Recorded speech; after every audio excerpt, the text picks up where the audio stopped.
Hello everybody, I am Dr. Madhu K. I am a consultant pulmonologist at Apollo BGS Hospitals, Mysore. Today I am here to speak on World No Tobacco Day, which is celebrated on 31st May. World Tobacco Day is organized by WHO and various its global partners to raise awareness to the public on the harmful effects of tobacco, both in the form of smoke as well as smokeless tobacco. Tobacco smoking, as we see, it's increasing in its magnitude in across all the age population as well as both sexes. With the changing lifestyles, with the increased stress levels, our population, especially the youngsters, are getting into this harmful habit in their younger years as well as children school going as well. Tobacco, it's a very harmful addiction causing habit, because once the patient gets into the smoking habit, he tends to do it probably initially just as a fact of fun or to get the kick out of it, but the nicotine content in tobacco, it gets into his brain and craves for more nicotine, thereby making the patient addicted to this habit and causing more and more harmful side effects. Tobacco smoking almost contains 7,000 chemicals, out of which almost 70 are proven to be carcinogens, that is, cancer causing harmful chemicals. Tobacco in its various forms, both smokeless as well as smoking forms, is harmful to the human body, and raising for this occasion, the theme for this year's No Tobacco Day is Lung Health and Tobacco. Lung, which is a main organ to get in oxygen for the various vital functions of the body, is a very vital organ next to brain and heart, which carries the most important function of carrying oxygen, can get affected because of this smoking, because the harmful side effects, the substances can get directly inside the lungs and cause various infections like the smoker's cough, which can be a just harmful cough, to chronic respiratory diseases like COPD, which is chronic obstructive pulmonary disease, chronic bronchitis, which is a very crippling disease which is progressive and doesn't have a cure.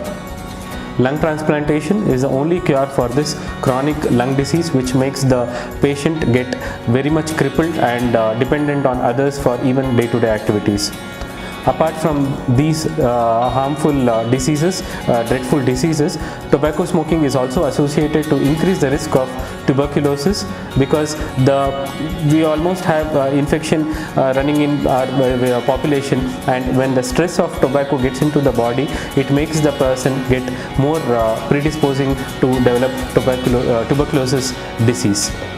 Tobacco, it's not only harmful to the person who consumes tobacco, but also the second-hand smoke, that is the smoke which is emitted from the burnt end of the cigarette, as well as the smoke which is emitted from the smoker who expires the smoke when it is inhaled by other person who doesn't consume tobacco himself, can also get affected by this inhalation of second-hand smoke. Mainly the housewives, the children who are in the houses of people who smoke tobacco, they are also getting affected because of this second-hand smoke, and second-hand smoke is also a proven carcinogen.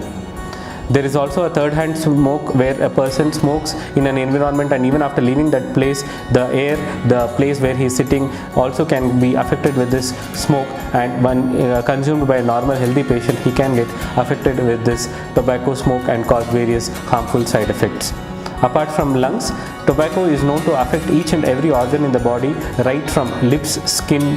teeth, tongue, various cancers of upper aerodigestive tract, including the food pipe, windpipe, the esophagus, stomach, the large intestine, small intestine, heart, lungs, various cancers including the kidney and the urinary bladder as well. And it also causes the dreadful ischemic heart disease, what we call as the heart attack, the various strokes, the main common the cerebrovascular accidents, stroke, and various other chronic non-communicable diseases. So the theme for this year, as rightfully they have mentioned about the lung health and tobacco, it is very important to quit the tobacco habit, even its initial stages itself, either with professional help or by one's self-determination itself. There are various self-help counters available which will help in getting tobacco de-addiction successful. Also, the various medical professionals including psychiatrists and pulmonologists can help in getting tobacco de-addiction with the help of nicotine replacement therapy and various other pharmacotherapy. So please quit tobacco today, make every day no tobacco day, and keep your lungs healthy, keep your body healthy, and live a healthy life. Thank you.